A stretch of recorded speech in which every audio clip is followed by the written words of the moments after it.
નમસ્કાર વિદ્યાર્થી મિત્રો, પ્રજ્વલિતો જ્ઞાનમય પ્રદીપની સાથે આજે ફરીથી આપણે વિડિયો લેક્ચરમાં મળ્યા છીએ. આપણો 5મું ચેપ્ટર ચાલી રહ્યું છે સજીવના પાયાનો એકમ, જેમાં આપણો આજે 9મું લેક્ચર છે, જે આપણો આ છેલ્લું લેક્ચર છે. આ પાઠનો આપણો આજે છેલ્લો આ લેક્ચર છે, જેમાં આપણે આજે 4 ટોપિકની વાત કરવાના છીએ. એટીપી એટલે કે એડિનોસાઇન ટ્રાઇફોસ્ફેટ, રંજક કણો, રસધાની અને વનસ્પતિ કોષ અને પ્રાણી કોષનો તફાવત. તો વિદ્યાર્થી મિત્રો, સૌથી પહેલી ટૂંકનોંધ આપણે એટીપી, જેની વાત આપણે અગાઉ થોડી કરી ચૂક્યા છીએ. એટીપી એટલે એડિનોસાઇન ટ્રાઇફોસ્ફેટ, આ એનું પૂરું નામ છે, જે કોષનું શક્તિસભર સંયોજન છે. જે કોષનું શું કહેવાય? શક્તિસભર સંયોજન. જ્યારે કોષમાં વિવિધ રાસાયણિક ક્રિયાઓ થાય છે અને તે રાસાયણિક ક્રિયાઓ કરવા માટે ઉર્જાની જરૂર છે, અને એ ઉર્જા આપણને એટીપી સ્વરૂપે મળે છે. આ ઉર્જા એટીપી સ્વરૂપમાં આપણને ઉપયોગમાં થાય છે.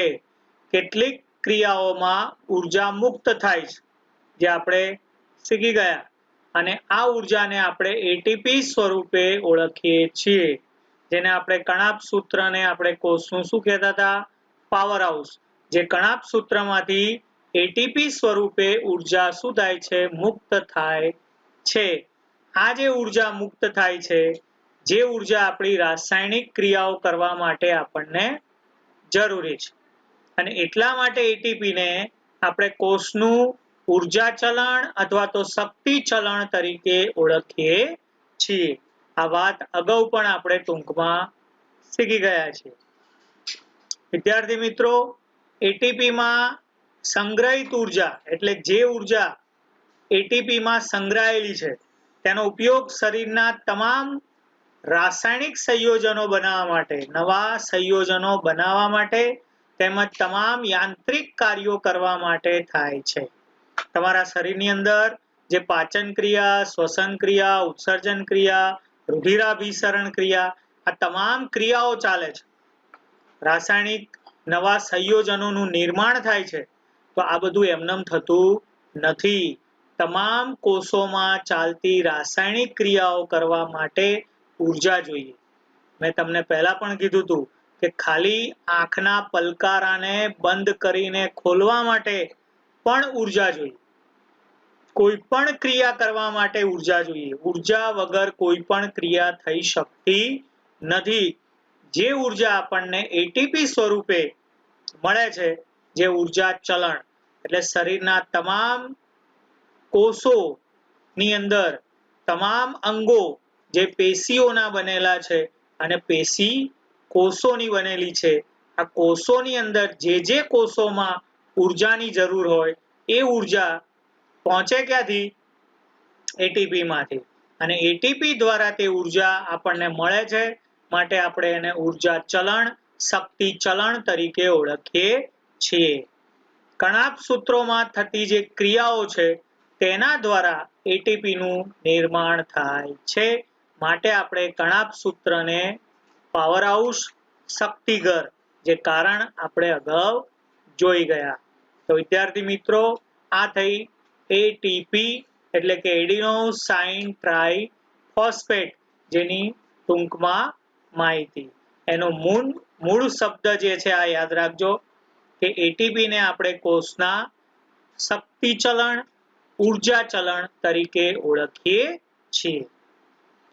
તો બીજી ટૂંકનોંધ છે આપણી રંજક કણો. રંજક કણના પ્રકાર અને તેની રચના આપણે અહીંયા સમજવાની છે.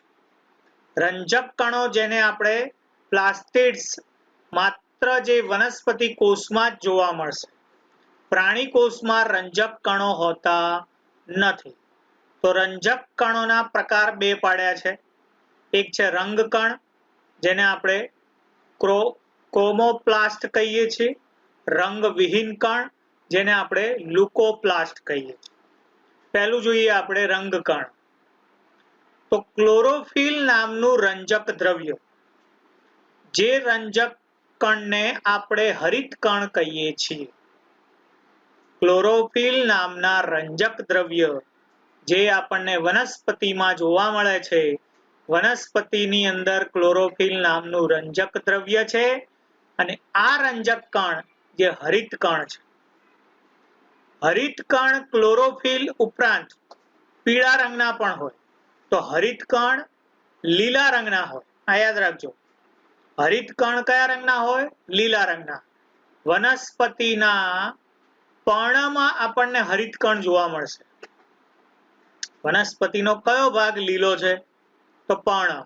પર્ણને આપણે કોષનું રસોડું કહીએ છીએ. આવું કારણ પણ પરીક્ષામાં પૂછાય. કારણ કે વનસ્પતિના પર્ણમાં ક્લોરોફિલ નામનું રંજક દ્રવ્ય છે. જે રંજક કણ જેને આપણે હરિત કણ કહીએ છીએ, જે લીલા રંગનું હોય છે, જે પ્રકાશ સંશ્લેષણની ક્રિયા કરે છે અને વનસ્પતિ પોતાનો ખોરાક જાતે બનાવે છે. આમ વનસ્પતિ ખોરાક ક્યાં બનાવશે? પર્ણમાં. અને પર્ણમાં કોણ હોય? હરિત કણ હોય. અને માટે આપણે હરિત કણને કોષનું રસોડું કહીએ છીએ. પર્ણને વનસ્પતિનું રસોડું કહીએ છીએ. ખ્યાલ આવ્યો વિદ્યાર્થી મિત્રો? આ કારણ પરીક્ષામાં પૂછાય. હરિત કણને કોષનું રસોડું કહે છે, કારણ આપો. અથવા તો પર્ણને વનસ્પતિનું રસોડું કહે છે, કારણ આપો. ફરી એકવાર હું ટૂંકમાં બોલું છું, યાદ રાખજો. વનસ્પતિ કોષના માં રંજક કણ આવેલા છે. વનસ્પતિના પર્ણની અંદર ક્લોરોફિલ નામનું રંજક દ્રવ્ય છે. જે રંજક કણને આપણે હરિત કણ કહીએ છીએ. જે હરિત કણ પ્રકાશ સંશ્લેષણની ક્રિયા કરે છે. એટલે કે સૂર્યપ્રકાશની હાજરીમાં તે પોતાનો ખોરાક જાતે બનાવે છે અને તેથી તેને આપણે સ્વયં પોષી કહીએ છીએ. અને એ પ્રકાશ સંશ્લેષણની ક્રિયા કરવા માટેના રંજક કણ ક્લોરોફિલ નામનું રંજક દ્રવ્ય પર્ણમાં આવેલું છે અને તેથી પર્ણને આપણે વનસ્પતિનું શું કહીએ છીએ? રસોડું. હરિત કણ દ્વારા આ ખોરાક તૈયાર થાય છે, માટે કોષ હરિત કણને આપણે કોષનું રસોડું કહીએ છીએ. આ કારણ યાદ રાખવાનું છે. તો હરિત કણ જે લીલા રંગનું છે, ક્લોરોફિલ જે લીલા રંગનું છે, હરિત કણ ના ક્લોરોફિલ ઉપરાંત પીળા રંગના ઝેન્થોફિલ અને નારંગી રંગના કેરોટીન નામના રંજક દ્રવ્યો પણ હોય છે. એટલે હરિત કણ કયા રંગનું છે? લીલા રંગનું છે. હરિત કણ સિવાયના ક્લોરોફિલ ઉપરાંત, એટલે ક્લોરોફિલ લીલા રંગનું, કારણ કે હરિત કણ માં રહેલું રંજક દ્રવ્ય એટલે ક્લોરોફિલ જે લીલા રંગનું છે. એ સિવાય પીળા રંગના કોણ છે? ઝેન્થોફિલ અને નારંગી રંગના કોણ છે? કેરોટીન. એ બંને રંજક દ્રવ્ય હોય છે. જેમાં હરિત કણ એટલે ક્લોરોફિલ નામનું રંજક દ્રવ્ય જે પ્રકાશ સંશ્લેષણની ક્રિયા કરે છે અને પોતાનો ખોરાક જાતે બનાવે છે, માટે તે સ્વયં પોષી છે. તેથી કોષના હરિત કણને કોષનું આપણે રસોડું કહીએ છીએ. બીજો પ્રકાર છે રંગવિહીન કણ, જેને લ્યુકોપ્લાસ્ટ કહેવાય. રંગવિહીન કણ જેને શું કહેવાય? લ્યુકોપ્લાસ્ટ. જે પ્રાથમિક કક્ષાની અંગિકા છે. રંગવિહીન એટલે રંગ હોતો નથી. અહીંયા રંગ કણ રંગ હોય છે. લીલો રંગ જે હરિત કણ, લીલા રંગ સિવાય જેમાં પીળો રંગ ઝેન્થોફિલ, નારંગી રંગ કેરોટીન. આ છે રંગવિહીન, જેને લ્યુકોપ્લાસ્ટ કહેવાય. જે પ્રાથમિક કક્ષાના છે. સ્ટાર્ચ, ચરબી અને પ્રોટીન આ કણિકાઓનો તે શું કરે છે? સંગ્રહ કરે છે. સ્ટાર્ચ, ચરબી અને પ્રોટીન આ કણિકાઓનો તે સંગ્રહ કરે છે. એટલે તેમાં તેનો સંગ્રહ થાય છે. રંજક કણની રચના શું છે? તો રંજક કણોની બાહ્ય રચના કણાભસૂત્રની રચના જેવી જ છે. કણાભસૂત્રની આપણે ટૂંકમાં અગાઉ જોઈ ગયા. એટલે રંજક કણોની બાહ્ય રચના કણાભસૂત્ર જેવી જ છે. પરંતુ આંતરિક રચનામાં બધા પટલીય સ્તરો હોય છે. આંતરિક એટલે અંદરની. બાહ્ય રચના કોના જેવી? કણાભસૂત્ર જેવી. જ્યારે આંતરિક આયોજન એટલે કે આંતરિક રચનામાં ઘણા બધા પટલીય સ્તરો જે દ્રવ્યમાં ગોઠવાયેલા હોય છે. આયોજન કેવું છે એનું? આંતરિક આયોજન કેવું છે? ઘણા બધા પટલીય સ્તરો જે દ્રવ્યમાં ગોઠવાયેલા છે અને તેને આધારક એટલે કે સ્ટ્રોમા તરીકે ઓળખવામાં આવે છે. બાહ્ય રચના કણાભસૂત્ર જેવી, આંતરિક રચના આંતરિક આયોજન માં ઘણા બધા પટલીય સ્તરો જે દ્રવ્યમાં ગોઠવાયેલા છે અને તેને આધારક સ્ટ્રોમા તરીકે ઓળખવામાં આવે છે. રંજક કણો એટલે કે હરિત કણો ના પોતાના આગવા જ વલયકાર ડીએનએ અને રિબોઝોમ્સ હોય છે. આવું અગાઉ પણ આવ્યું હતું, યાદ કરજો. તમારે યાદ રાખવાનું છે કે આવો મુદ્દો અગાઉ ક્યાં આવ્યો હતો અને વિચારો તમે. બધું જ હું તમને કહીશ નહીં, બરાબર? આવા મુદ્દા અગાઉ જે આવી ગયા હોય, કોમન મુદ્દા હોય, જે તમારે યાદ રાખવાના છે. તો રંજક કણો જેને પોતાના પણ આગવા વલયાકાર ડીએનએ અને રિબોઝોમ્સ ધરાવે છે. તો આ કોની ટૂંક નોંધ થઈ વિદ્યાર્થી મિત્રો? રંજક કણ. રંજક કણ કે જેના પ્રકાર બે, રંગકણ અને રંગવિહીન કણ, કોમોપ્લાસ્ટ, લ્યુકોપ્લાસ્ટ. અને તેની આપણે શું જોઈ? રચના. બાહ્ય રચના કણાભસૂત્ર જેવી, આંતરિક રચનામાં પટલીય સ્તરો જેને આધારક સ્ટ્રોમા તરીકે ઓળખવામાં આવે છે. તો આ બીજી ટૂંક નોંધ થઈ આપણી રંજક કણ. વિદ્યાર્થી મિત્રો, ઘણી વખત પરીક્ષામાં ખાલી હરિત કણ ની ટૂંક નોંધ પૂછાઈ હોય, માત્ર હરિત કણ. તો અહીંયા તમારે ક્લોરોફિલ નામના રંજક દ્રવ્ય ધરાવતા રંજક કણોને હરિત કણ કહે છે. હરિત કણ ક્લોરોફિલ નામનું રંજક દ્રવ્ય ધરાવે, જે પ્રકાશ સંશ્લેષણની ક્રિયા કરે, જે પર્ણની અંદર હોય છે, જે લીલા રંગના હોય છે. પ્રકાશ સંશ્લેષણની ક્રિયા કરી પોતાનો ખોરાક જાતે બનાવે છે અને હરિત કણમાં પોતાના આગવા વલયાકાર ડીએનએ અને રિબોઝોમ્સ હોય છે. આ મુદ્દા તમારે હરિત કણમાં લખવાના છે. એટલે પરીક્ષામાં જો માત્ર હરિત કણની ટૂંક નોંધ પૂછી હોય તો તમારે પછી લ્યુકોપ્લાસ્ટની વાત લખવાની નથી. એટલે પરીક્ષામાં કયો પ્રશ્ન છે, કેવી રીતે પૂછ્યો છે, એ તમારે ખાસ ધ્યાન રાખવાનું છે. ઓકે? તો અહીંયા રંજક કણોના પ્રકાર અને તેની રચનાની વાત થઈ. રસધાનીની વાત કરીએ વિદ્યાર્થી મિત્રો. રસધાની વનસ્પતિ કોષમાં અને પ્રાણી કોષમાં બંનેમાં આપણને રસધાની જોવા મળે. રસધાની એ ઘન કે પ્રવાહી પદાર્થોનો સંગ્રહ કરતી એક કોથળીમય રચના છે. રસધાની જેને ઉલટું કરો તો ધાની રસ. શું થાય? ધાની રસ કે જે પ્રવાહીથી ભરેલું હોય. ધાની રસ જે પ્રવાહીથી ભરેલું હોય. એટલે કે રસધાની જે ઘન કે પ્રવાહી પદાર્થોનો સંગ્રહ કરતી એક કોથળીમય શું છે? રચના છે. વનસ્પતિ કોષની રસધાની અને પ્રાણી કોષની રસધાની આ બે અલગ અલગ છે. એટલે પરીક્ષામાં બેનો તફાવત બી પૂછાય છે.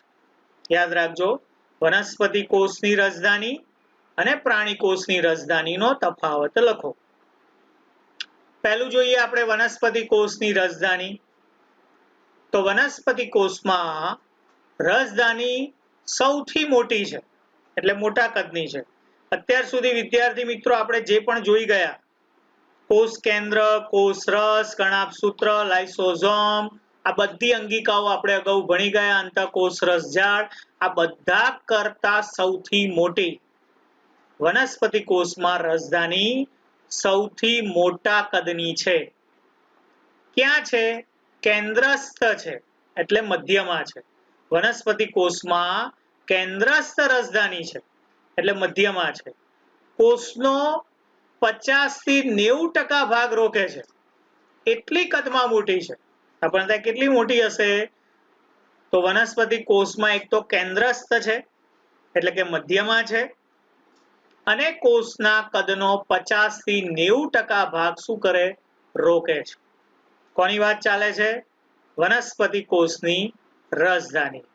બધા કરતા મોટા કદની, કેન્દ્રસ્થ એટલે મધ્યમાં છે અને કોષનો 50 થી 90% ભાગ રોકે છે. શું ભરેલું છે આ રસધાનીમાં? આટલો બધો ભાગ રોકે છે 50 થી 90%. એમાં કંઈક તો હશે. તો રસધાનીઓમાં કોષીય દ્રવ્ય હોય છે. એટલે વનસ્પતિ કોષમાં રસધાનીઓ કોષીય દ્રવ્યથી ભરેલી હોય છે. શાનાથી ભરેલી છે? કોષીય દ્રવ્યથી. ખાસ કરીને વનસ્પતિ કોષના જીવનમાં તે અગત્યના ઘણા દ્રવ્યોથી ભરાયેલી છે. કોષીય દ્રવ્ય તો છે જ, એ સિવાય અગત્યના ઘણા દ્રવ્યો છે, જેમ કે એમિનો એસિડ, શર્કરા, વિવિધ કાર્બનિક એસિડ્સ અને કેટલાક પ્રોટીનનો પણ સંગ્રહ થાય છે. શેમાં છે આ બધું? રસધાનીમાં. રસધાનીમાં શું છે? કોષીય દ્રવ્ય છે. કોષીય દ્રવ્યથી તો ભરેલી જ છે. આ ઉપરાંત ઘણા દ્રવ્યો બીજા પણ છે જે ખૂબ અગત્યના છે. કયા કયા દ્રવ્યો?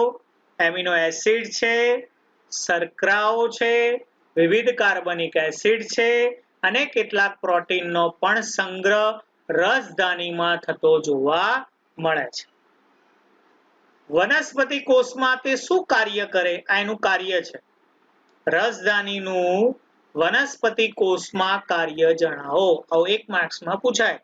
તો વનસ્પતિ કોષને આસુનતા અને બરડતા પૂરી પાડે છે. એટલે વનસ્પતિ કોષને આસુનતા એટલે સૂકવવા ના દે, કારણ કે પ્રવાહીથી ભરેલી છે. એમાં 50 થી 90% ભાગ રસધાનીનો છે. એટલે આસુનતા અને બરડતા તે આપવાનું તે કાર્ય કરે છે. એટલે આસુનતા અને બરડતા પૂરી પાડે છે. તો આ થઈ વનસ્પતિ કોષની રસધાનીની વાત. ટૂંકમાં ફરી એકવાર જોઈ લઈએ. જે મોટા કદની છે, કેન્દ્ર સ્થાને છે, 50 થી 90% ભાગ તે રોકે છે, તેમાં કોષીય દ્રવ્યથી ભરાયેલી છે.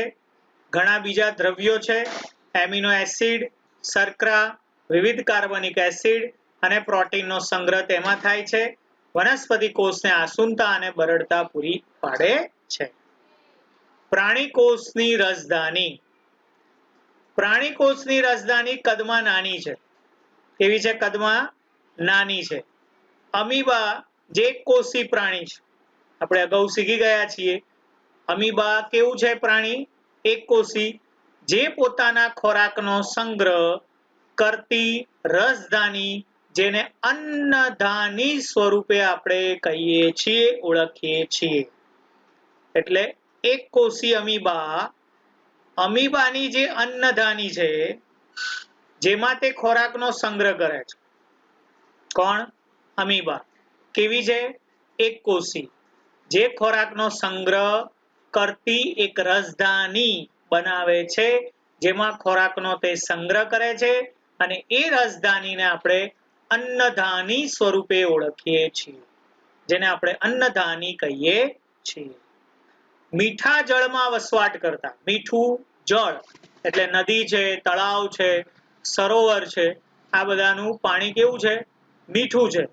એટલે મીઠા જળમાં વસવાટ કરતા એકકોષી પ્રજીવ, જેમ કે અમીબા, પેરામીશિયમ, જેની પાસે વિશિષ્ટ પ્રકારની રસધાની હોય છે, જેને આંકુચક રસધાની કહે છે.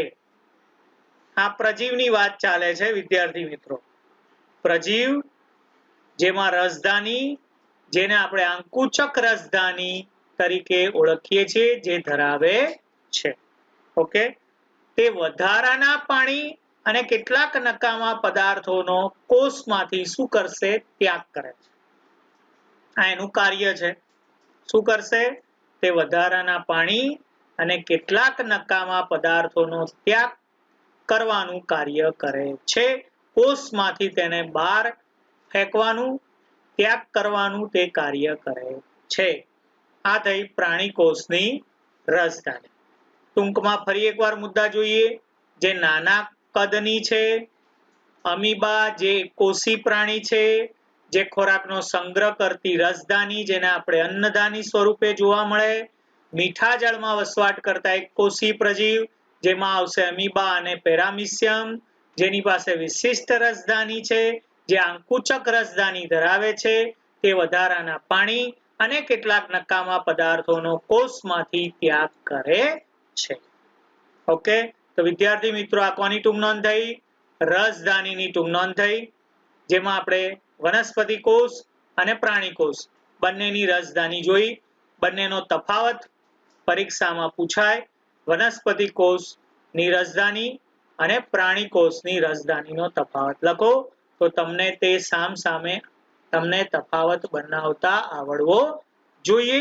આ જ રીતે સરસ રીતે તફાવત બનાવવાનો. આ ટૂંક નોંધ મુદ્દા પાડીને જ્યાં જ્યાં અહીંયા અલગ અલગ મુદ્દા પડે છે ત્યાં અલગ અલગ મુદ્દા પાડીને તમારે ટૂંક નોંધ લખવાની છે. તો વિદ્યાર્થી મિત્રો અહીંયા આપણી બધી અંગિકાઓ પૂરી થઈ. આપણે અત્યાર સુધી કઈ કઈ અંગિકાઓ જોઈ? તો અંતઃકોષ રસ જાળ, ગોલ્ગી કાય, કણાભસૂત્ર, લાઇસોઝોમ, રંજક કણ, હરિત કણ, આ બધી આપણે અંગિકાઓ જોઈ. ઓકે, આખા પાઠની અંદર આપણે કોષની વાત કરી. વિદ્યાર્થી મિત્રો આખા પાઠમાં આપણે વાત કોની ચાલતી હતી? તો કોષની વાત ચાલતી હતી. એમાં પર્ટિક્યુલર ઘણા બધા કોષો છે. સૂક્ષ્મજીવોના કોષો પણ છે, વનસ્પતિના કોષો પણ છે અને પ્રાણીઓના કોષો પણ છે. પણ પર્ટિક્યુલર આપણે અહીંયા વનસ્પતિ કોષ અને પ્રાણી કોષ આ બે આપણા મુખ્ય કોષો છે. તો આ બંનેની આકૃતિ પણ તમને પાઠ્યપુસ્તકમાં આપેલી છે. નવનીતમાં પણ આ બંનેની વનસ્પતિ કોષ અને પ્રાણી કોષની આકૃતિ આપેલી છે, જે તમારે એમાંથી જોઈને એકવાર દોરવાની છે.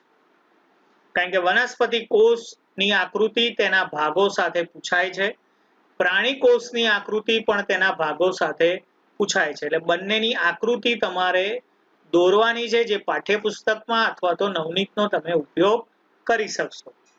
અહીંયા મેં તફાવત લખ્યો છે. વનસ્પતિ કોષ અને પ્રાણી કોષનો તફાવત ટૂંકમાં 2 માર્ક્સમાં પૂછાય, તો અહીંયાથી તમે ઇઝીલી લખી શકશો. વનસ્પતિ કોષ કે જેમાં હરિતકણ હોય છે, જે આપણે અહીંયા કીધું કે હરિતકણ રંજક કણ માત્ર વનસ્પતિ કોષમાં છે.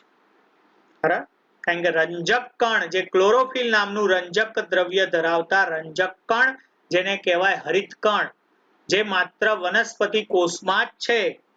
પ્રાણી કોષમાં હરિતકણનો શું છે? અભાવ.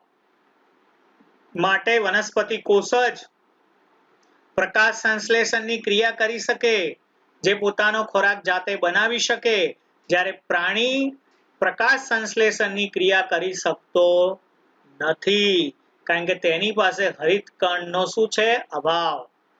જે પોતાનો ખોરાક જાતે બનાવી શકતો નથી, જ્યારે વનસ્પતિ કોષ પોતાનો ખોરાક જાતે બનાવે છે.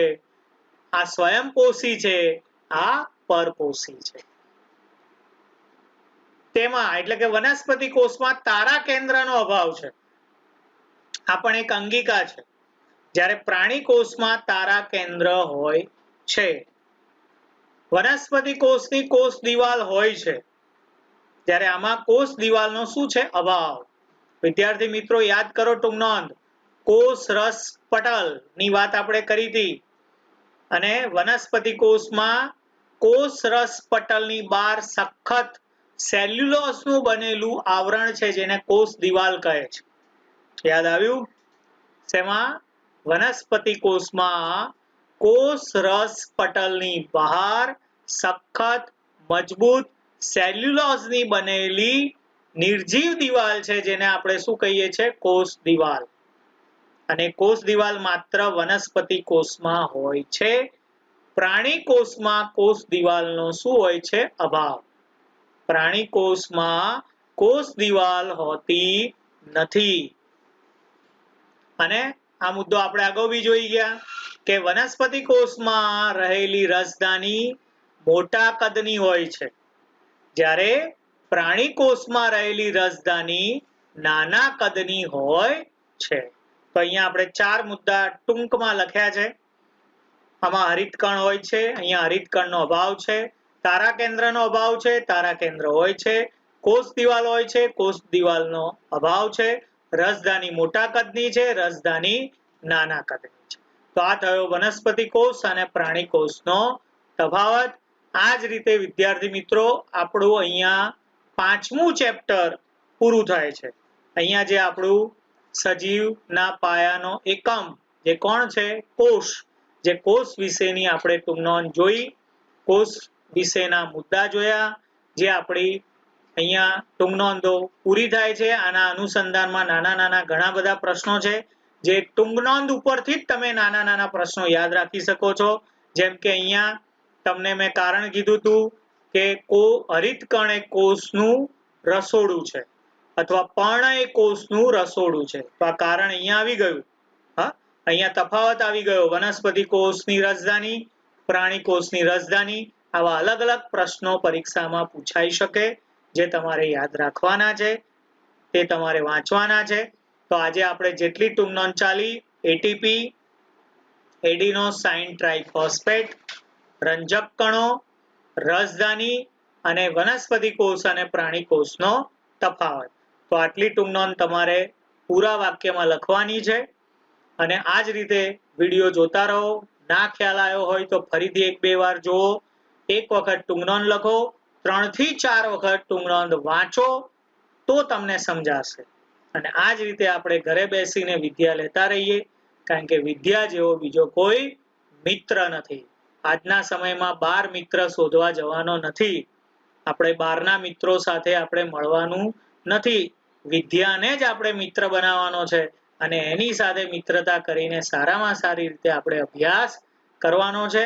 આ જ રીતે આપણે વિડીયોના માધ્યમથી અભ્યાસ કરતા રહીએ અને તે રીતે આપણે આગળ વધતા રહીએ. નેક્સ્ટ લેક્ચરમાં આપણે નવા ટોપિક, નવા ચેપ્ટર સાથે મળીશું. ત્યાં સુધી બધા ઘરે રહો, સુરક્ષિત રહો. Take care. આભાર.